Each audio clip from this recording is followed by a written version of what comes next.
Welcome back to Step In. This is episode 8, and we're back to our regular programming. Last week, we talked all about the previous sermons from this series, and we dove a little bit deeper into some of the things behind the bigger concepts that we had talked about, some things maybe we wanted to talk even a little bit more about we didn't have time to do. And so here we are talking again about the sermon from this last week, and I'm very excited. But before we get into it, I would love to ask you guys kind of a fun question. Okay. And the question is, what was the last movie that you cried during?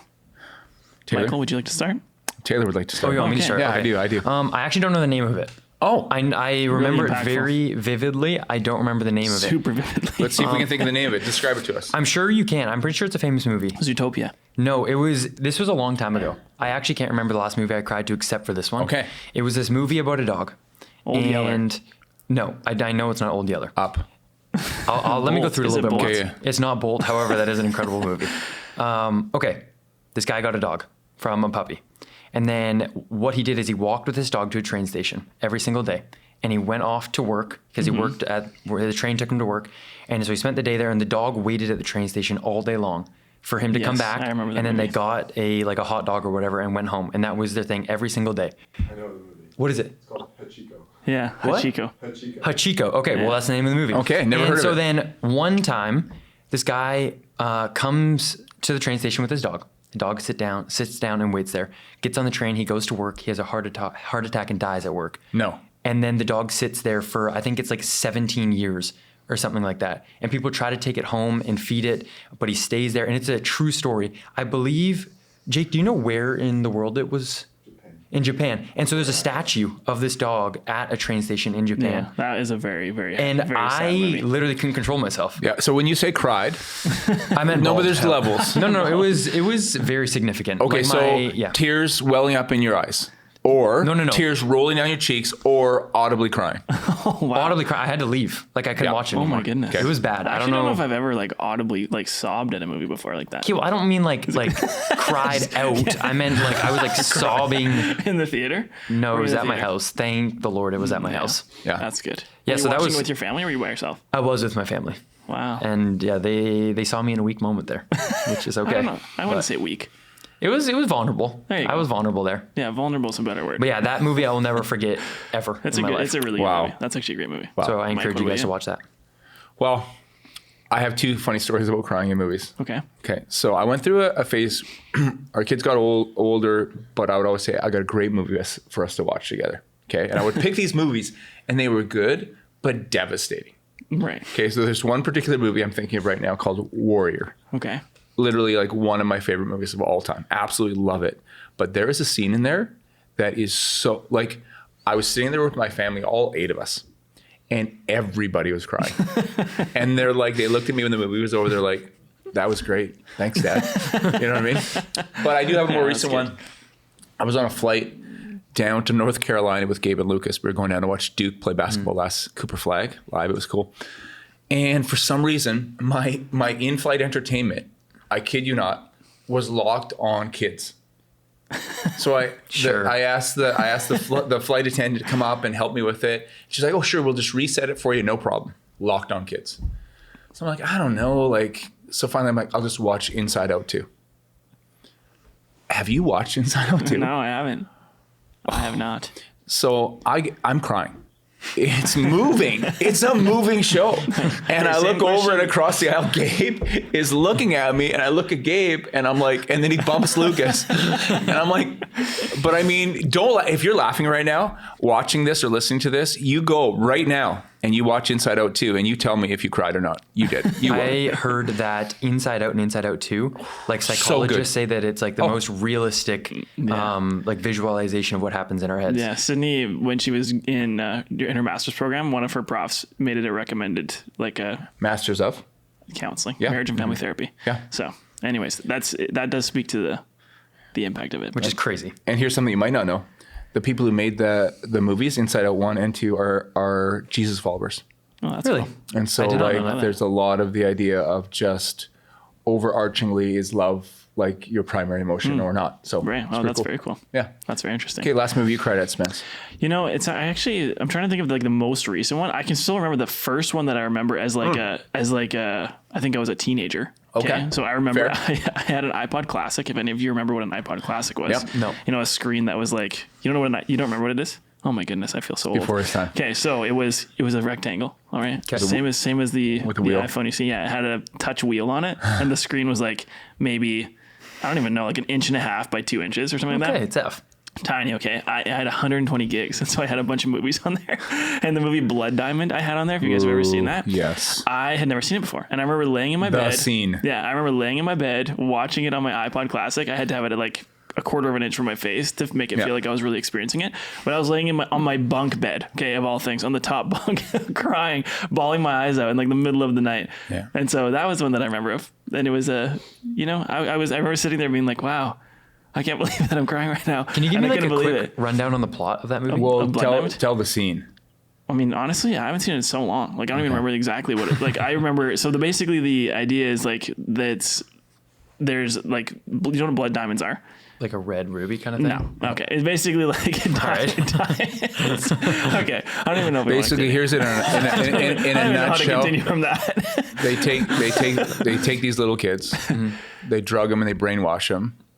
They turn them How into old were you when you were watching this movie? I don't know, maybe 16, 17. they turn them into soldiers, and what they're mercenaries, and what they're there for is to not red colored diamonds, but like diamonds, millions and millions and billions of dollars worth of diamonds, and there's a war over them because money. People want the money, Always. and so it's just so moving because you see these kids, good kids, that are just taken and. Yeah, and like brought into the diamond trade, and like everything is done basically just for the sake of getting the diamonds to the people in North America, Yeah, right? it's So tough. it's like they show the two sides of it, and it's like it is insane. Well, that sounds intense. It is, and I bawled. Oh, So fair. Not a Yeah, not a that's movie fair. about rubies. Oh my. That's for sure. Okay. That was Well, deeper than I thought it was going to yeah. go. I don't know what I expected from an iPod Classic, but it wasn't that. Hey, I don't judge either of you. I do not judge either of you. I haven't seen the. Mike, I don't even watch Say again it. what it's called. Jake? I haven't seen it, but I don't blame you at all. It's a great movie. And Blood Diamond for sure. That's crazy. Have you seen Warrior? No, I haven't. Would you see it this weekend? Sure, Okay. I'll watch it this week. Okay, we'll check back in next Tell week. me if you cried. Okay, sure. Sounds great. Okay. I'll start us off then. Will you watch it? No. He only watches movies about. Well, rubies. you know what? Go ahead. Ask me a question. Just hit me with any question. Okay, I'll hit you with a question. Okay. In your sermon, you. Okay, I'll just get right to it. In your sermon, you pointed out that Jesus ends the Sermon on the Mount warning us about storms, urging us to choose the right foundation to build our lives on. And my question is this: why do you think Jesus ended the most famous sermon ever preached with this illustration? No. Okay, well, I'm not watching Warrior. You have to watch it. We're not moving on until you say you'll What's it watch it in about? the next 2 weeks. It's about MMA. Oh, wait, that actually makes me a little bit more I knew- interested. So tell me you're going to watch it in the next 2 weeks. I don't want to make a promise like that. Month. Deal. He is- Deal. I Deal. promise. Okay. Can you? I'll read the question again. Yeah, read it again. Okay. You pointed out in your sermon that Jesus ends the Sermon on the Mount warning us about storms, urging us to choose the right foundation to build our lives on. And so the question is, why do you think that Jesus chose to end the most famous sermon ever preached with this illustration? I love that. Like, it was really, I would say, like, pretty inspiring to me when I started thinking about that. Because we've all heard of the Sermon on the Mount, right? Like, all these incredible instructions, like ask and you will receive, seek and you will find, knock and the door will be open to you. If God cares for the birds of the air and the flowers of the field that much, think about how much he cares for you. You know, all of these amazing, incredible, revolutionary, do to others what you would have them do unto you. So just incredible teaching.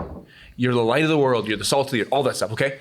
And then he ends by saying this: whoever hears these words and puts them into practice.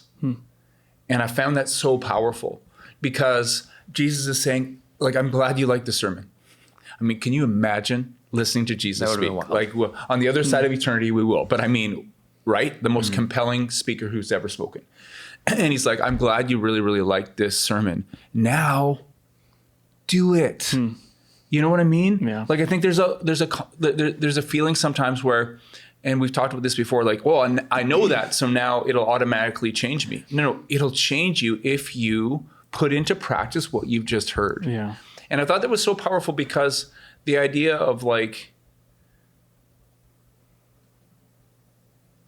Jesus says, the rain will fall, the wind will blow, the streams will rise. And isn't life like that? You know what I mean? Like, there's storms in our lives always. And Jesus is looking at us through, 2,000 years later, through the miraculous thing that we call the Bible, and saying, if you put these words of mine into practice, you can stand even when the storms come. But if you don't put them into practice, if you just listen and go, that was so cool, and then just move on, because I do that sometimes. Right. It's not going to plant you and have you in a spot where you're standing when the storm comes. Does that make sense to you? That's really good. Yeah, I think something that stood out to me from that talk and how you opened it was this idea of when we hear that illustration of build your house on a rock instead of sand. You kind of talked about the idea of when we visualize it, we're like, okay, the rock is over there, right, and the sand is right here. I need to go over to the rock to build my house. And then you suggested that instead, digging through the sand is where we're going to reach that rock. Was that kind of where you were going with that? Yeah. I just want to clarify. Yeah, absolutely. Talk about that, because I remember we talked about this a little bit a few days ago. Talk about why that really spoke to you. Well, because I think sometimes I tell myself, once I get over there, or once I get to this place in my life, then I'll build my foundation and start grinding up. Right. But like that changes it completely. Like I'm right where I'm at right now, and I need to start right now. And I think that's really why it stood out to me. Because when you hear that, I visualize it over there versus here. Instead of I'm right where I'm meant to be, I just need to lock in. I need to step in Thank you. now. So I like that. So thank you for sharing that. Yeah, and that's an illustration that came from a pastor named Dave Dummett. And it just like 10 days ago, I was at a little conference and he talked about it, and it really hit me, because I'm like you, like I kind of always feel like, okay, well, the smart builder goes over to the rock, the dumb builder just builds right here. And then that concept, no, build right here, but dig deep, go through the sand to the rock, Yeah, I really like that a lot. Yeah, that's interesting. I do think is even the idea that oftentimes we get obsessed with what's next. And like even that's kind of what that reminded me of. Like there was a time in my life where I'm like, oh God, like I just want to move to the next thing. Right. Like what do you have next for me? Not even taking the time to like, that illustrates digging down into the moment and digging through kind of the stuff that's maybe clouding your vision or your judgment at the time, and knowing that that's actually where God wants you to build the foundation is currently the situation you're in. Which it's super good. I like, same as Taylor, that impacted me like a lot in your sermon on Sunday. I'd never heard that put that way. So I'm glad. That's really awesome. Because it's like, sometimes the simple seems too simple, and it's almost like Jesus is saying, okay, well, if it's simple, then just do it. Right. But yeah, I'm sure we'll talk about it more, but it's never a like, do it or I'll be mad at you. It's like, no, I've told you this because I want to see you blessed. That's how the whole Sermon on the Mount starts. Like Jesus wants to see us blessed. He's a provider. He's a giver. And then at the end he says, hey, I love you so much. Wherever you are right now, put these words into practice, and it's just like, so strong. Yeah, that's really good. I mean, I think sometimes we maybe don't understand how those practices impact us, right? And so maybe it delays our putting them into practice, or like maybe we have, I don't know, a lack of clarity on how it will actually impact our life, and so we wait. But I think that the Bible is pretty clear on a lot of things in terms of it shows the result of a lot of the things that Jesus asks us to do. And one of those things that you talk about even on Sunday that many of us maybe wouldn't have put together is that Jesus was in the desert for 40 days. Oh, yeah. And at the end of the 40 days, he's tempted by the devil, right? And you kind of mentioned that at the end of those 40 days, you would argue that Jesus was not at his weakest, but that he was actually at his strongest spiritually. And so I would love to hear maybe a little explanation of that story for people who maybe haven't heard it, and then maybe even just an explanation onto why you think that that's true. Yeah, it's a cool timeline too, Spence, because Jesus goes and he gets baptized in the Jordan River by John the Baptist. And it's probably important to note that this is before Jesus performed a single miracle, before he preached a single sermon, before he called a single disciple. And John the Baptist baptizes Jesus And when he comes up out of the water, a voice from heaven says, "This is my son whom I love. With him I am well pleased."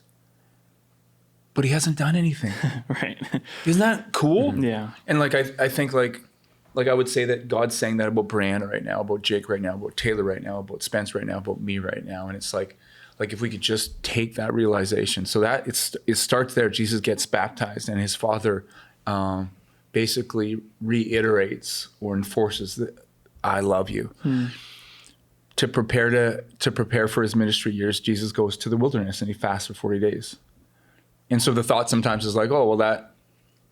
And then when the devil shows up after the 40 days to tempt Jesus, it's like, well, that was pretty harsh, because now Jesus is at his weakest. But fasting is a spiritual practice that actually helps us tell our body who's boss, get past the physical to the spiritual, to the core. And maybe even for 40 days, I know this is going to sound a little bit out there, but just hear me out. I wonder how many days you and I have spent just thinking about those words. This is my son, Taylor, who I love. I'm so pleased with him.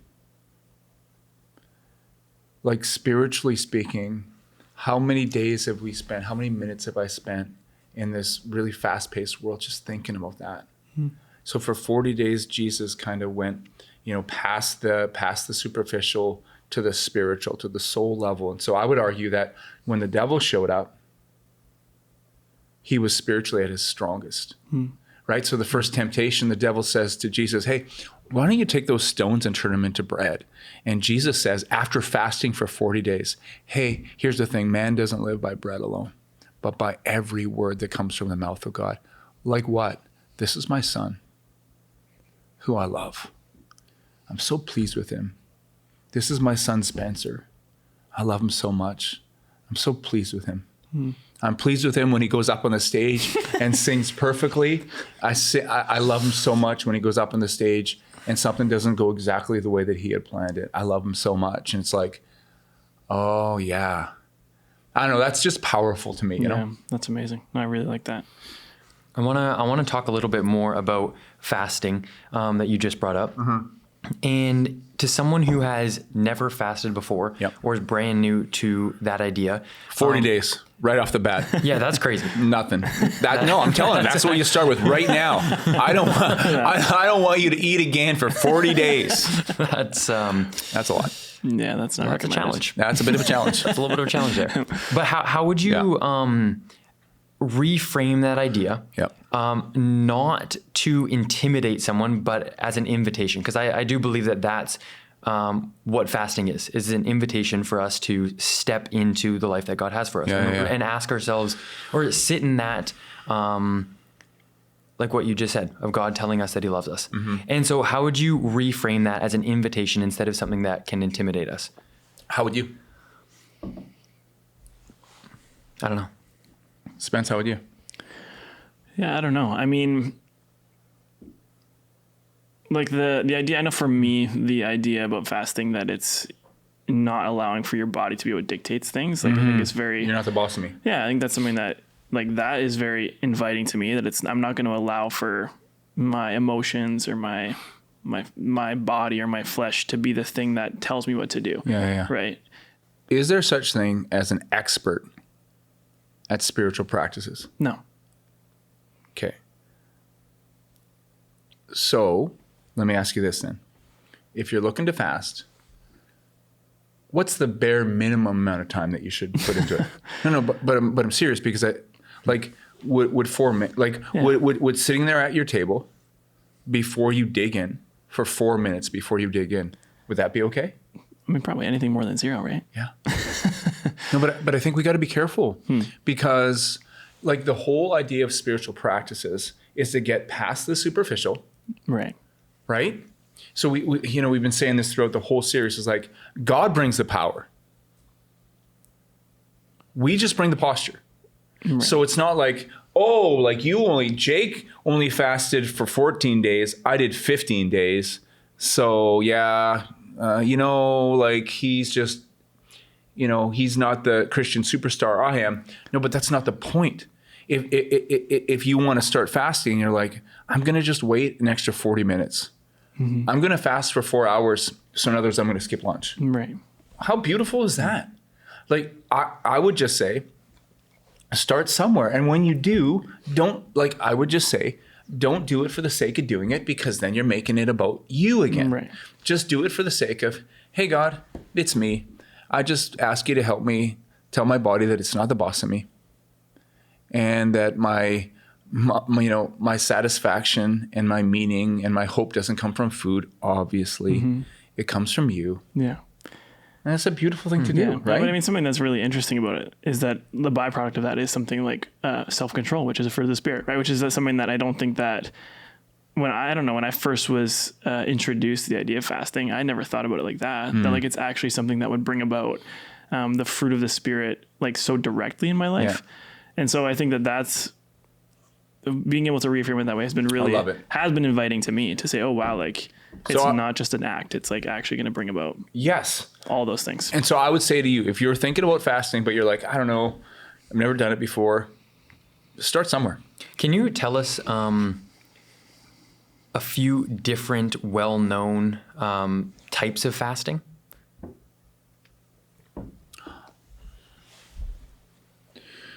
I mean, you can Google, there's millions. I mean, like I do, a few times a year I do a health fast for five days, black coffee and water, and that's it. Remember do you remember the 30-hour famine back in the day?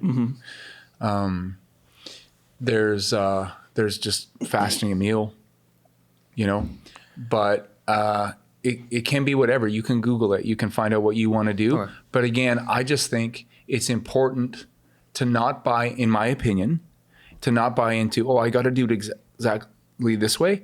Okay. No, I have to have a heart that says this. I just want to start. If it's 4 minutes, fantastic. And then maybe a month from now, God will say, hey, make it 4 hours this time. Okay. And maybe eventually God might call you to do a 4-day fast or whatever. And that's going to be beautiful. And, you get to 4 days, it's probably good to check with your doctor and stuff like that, because for some people it's not good for their body, right? For sure. Well, that's really good. I liked it a lot. In your talk, you connected frugality with gratitude. So how does like depriving yourself, or I guess maybe holding back on something, and frugality you said is saying no to like something that's like, I guess you said like a pleasure or like something that's maybe extra in your life. So how does an act like that actually bring about more joy in your life? We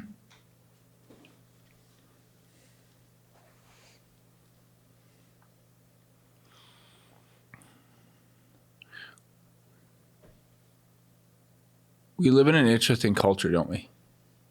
Like if you compare our culture to every culture in human history, where we have a fairly substantial amount of affluence. And so it can be quite easy to become entitled. And just like fasting says to my body, you're not the boss of me, frugality kind of says to stuff, come on now. Like another, and by the way, frugality isn't like, I'm going to say no to myself every time. No, but once in a while. Because I'm just going to step back and go, hey, God, thank you so much for your blessings.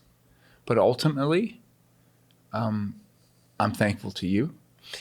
What I would say, Spencer, and that didn't really answer your question. I apologize. It's like, oh, Mike's going off on a tangent. Surprise, surprise. I think that in our particular culture, I think it's very easy to become entitled. Do you know what I mean? So like now all of a sudden, Taylor's like, what? But do you know what I mean? Like all of a sudden now, instead of being like, whoa, are you kidding me? I get a phone. And I can like call people, and to now it's like all of a sudden like, well, yeah. And I heard somebody talk the other day. It's like somebody's driving in a really, really nice car, but someone passes him in the next year newer model car. And he's like, oh, I wish I had that car. Right. And then behind him is a guy in a minivan that's a little bit clapped out. And he looks at the guy's car who's not happy with his car. Oh, I wish I had that car. Then there's a guy riding a bike. And he looks at the guy in the minivan and says, oh, man, I wish I could have it. All of that to say, it can become very easy to become in this system of entitlement where nothing is a blessing anymore. Yeah. Nothing is awesome anymore. Everything's just like, well, of course. I have an example Please recently do. that just happened. Sweet. My phone died randomly throughout the day. Okay. And I was driving quite a bit that day. And so I had no Spotify and like no Bluetooth of any sort. So I had to listen to the radio again. And I don't think I've listened to the radio in like many moons. Yeah. So when I had to listen to the radio, I was like, wow, like that's crazy that I get to choose my own music instead of listen to whatever garbage is going on down here. And, so yeah, I don't know, that was quite a humbling moment because like it's something I literally don't think about at all. Yeah. Like instantly I only ever listen to what exactly I want. However, like it goes to exactly to your point. I was quite grateful because I was like, you know what, this is actually pretty cool. Yep. You know what I mean? And then when I got my phone back, hallelujah, it was pretty sweet. Yeah. So anyway, that was just like a real life example that happens like very recently that I was like, you know what, I took this for granted like a lot. Yeah. But yeah. Do you guys have any examples like that from recent? Yeah, I mean, because this idea of like gratitude really changing your life is something it's just really been like in my brain a lot where it's like, okay, well, like why and how, right? And like, I felt like God was really putting that on my heart, and he was like, I want you to just like be grateful for like little things throughout the day. And so that morning I got in the shower and I was like, God, thank you so much for, you know, the warm water and like, things like this. And I began to realize that gratitude really is, at least for me, I was like, what, this is just like, it's actually an opportunity to recognize God's character and nature in the world, right? So like hot water, that makes like, that's joyful, right? Like that brings me joy and like comfort and peace and happiness. And like, that really actually changed even the way I looked at gratitude. Yeah. It's like, it's just recognizing God's nature and his character in our life. I love that. And like, that's actually very, very powerful. So that's been a pretty cool kind of experience for me when it comes to gratitude. I agree. I think it's everything. I think it's just a mindset. I want to hear an example. Okay. Just guys, I'm just grateful for everything. Okay. I'll give you one. Okay. Off the top of my head. Okay. So every Sunday night, our whole family gathers. Like how many are there now? Okay, like I know with all the little wing nuts running around, right? And a few weeks ago, I caught myself kind of going like, oh man, it's crazy in here. Like it's so busy. And then that was just like a secondary thought. And then I just felt like, oh no, but look at these people. I love them so much, and they're here. And they're gathered, and we're having fun, and we're wrestling, and we're just doing crazy stuff. You know what I mean? But it's so awesome. And back to frugality. Frugality is a spiritual practice that God uses to shape us into more grateful people. Studies show that gratitude makes you more joyful, more creative, more exuberant, more content, and happier. Yeah. So God, again, just to repeat, God's not like, you should really be grateful, you know. He's like, be grateful. Right. Like your life will be so much better. Yeah. You know, like something silly like warm water. Yeah. But when you're having a shower and you're like, warm water is awesome. I just thought I cold plunged this morning. It was minus 12. Okay. It was cold. Okay. But anyways, that's not regular cold. But for you, it was cold, man. And then you get out, and when you splashed out of the cold plunge, it's ice now. And so you slip on the ice as you're trying. Okay, but even for you, the next time you get in your car or whatever, and you're like, oh, I can listen to whatever I want to listen to. Sounds like a little thing, and it is a little thing.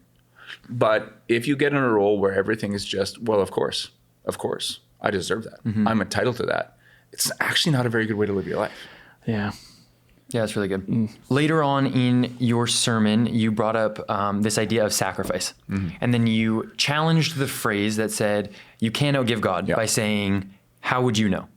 And I was wondering, what were you trying to stir up in people when you brought that up?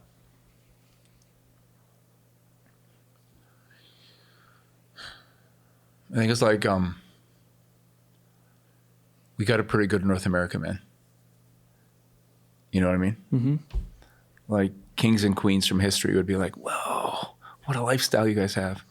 And then I think sometimes in churches, we can just stand up on a stage and say, you can't outgive God. And sometimes I'm like, how would you really know?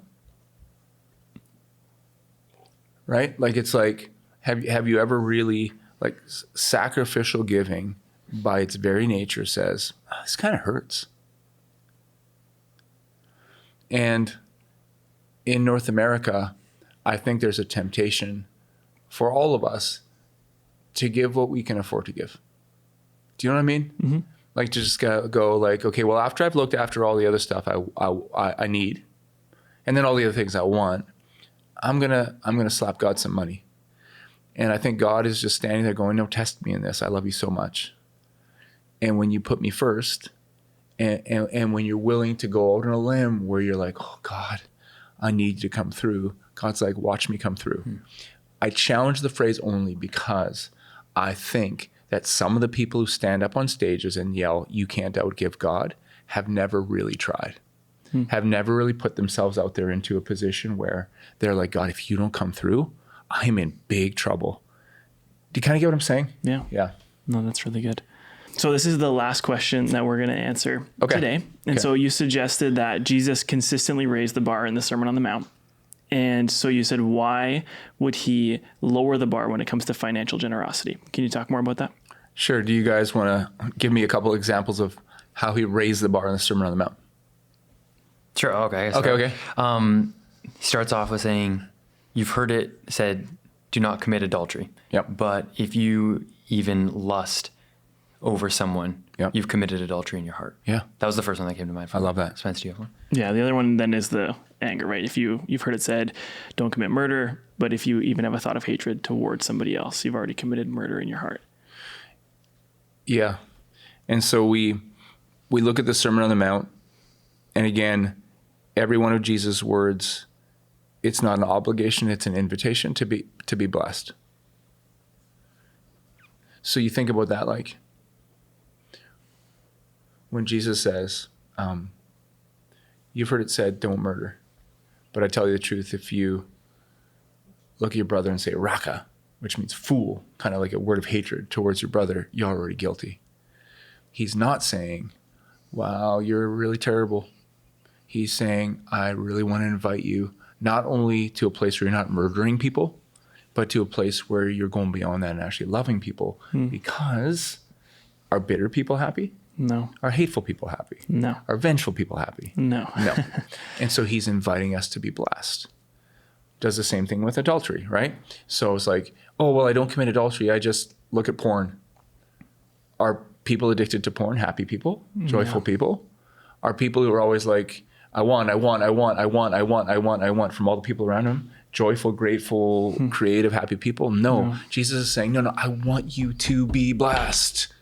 And so if you put these words of mine into practice, I will make you the kind of person who not only doesn't murder people, but actually loves people. If you put these words of mine into practice, I'll make you the kind of person that not only doesn't cheat on their spouse, but actually looks at other people on how they can bless them rather than what they can take from them.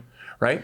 And so I think in the sermon, I just talked a little bit about the fact that when we talk about giving, even maybe specifically the tithe, which is like that 10% of everything that God gives us, like our wage or salary, we give back to God's work in the church. Right.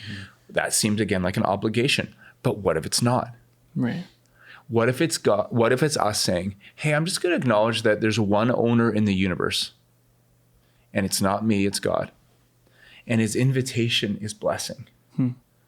So why would we then assume that he's going to say, hey, well, like Acts chapter 20, Jesus said, it's more blessed to give than to receive. Well, if that's true, then wouldn't he want us to give? Wouldn't he want us to be generous people, to put his words into practice, to be a person of love, to be a person of generosity? And that's what makes me sad sometimes when I see people in the church argue over whether they should give or not, because it begins to sound like an obligation and a rule. Like, I don't really have to do that. No, you get to. You know what I mean? Like, God wants to bless you so much that he's inviting you to acknowledge him as the owner of the universe, to bring back the first tenth of what he gave you, and then watch him bless you. Yeah. And I just think that if we could maybe reframe that when it comes to even these spiritual practices that we've been talking about, reframe this sense of obligation into an opportunity and an invitation, I think it changes the way we think of what the abundant life looks like starting right now. Yeah. I like that a lot. I think, what you just said, like one time when you brought up in one of your sermons, it was the idea that God can do more with our 10% than we can do with our 90%, or our 100% when we have 100%. Yeah, I love that. God can do more with our willingness than our perfection. And that's like, when I think of it like that, it's just that idea of trust. That I don't know. That's the way that when I've heard that, it made the most sense for me. I love it. So yeah. Okay. Well, there it is. Episode 8. There it is. To the In the end books. there. Thank you guys for tuning in, continuing through our series of Step In. Also, if you guys have any questions that you have about any of the sermons that happen on Sundays, please text the word STEP to 604-670-3040. Or if you want to tell us the last movie you cried in. Okay. Well, Yeah, that we can do as well. That's great. Okay. Well, Mike, would you like to close? Yeah, let's pray. So God, we acknowledge right now in this moment that there are people who are walking along the river, getting their chores done, driving down the road, living their lives, listening to this or watching this. And God, we just want to acknowledge your presence in every one of our lives. And God, we just want to take a moment right now to tell you that more than anything, you are enough. We trust you. It's hard sometimes, because we live in a world that's really tangible. Like we live in a world of food and money and stuff. And that can be really tangible and it's right there. But God, we look beyond that and we know that those are all gifts and we thank you for them. But you're the giver. And we just trust you even in this moment.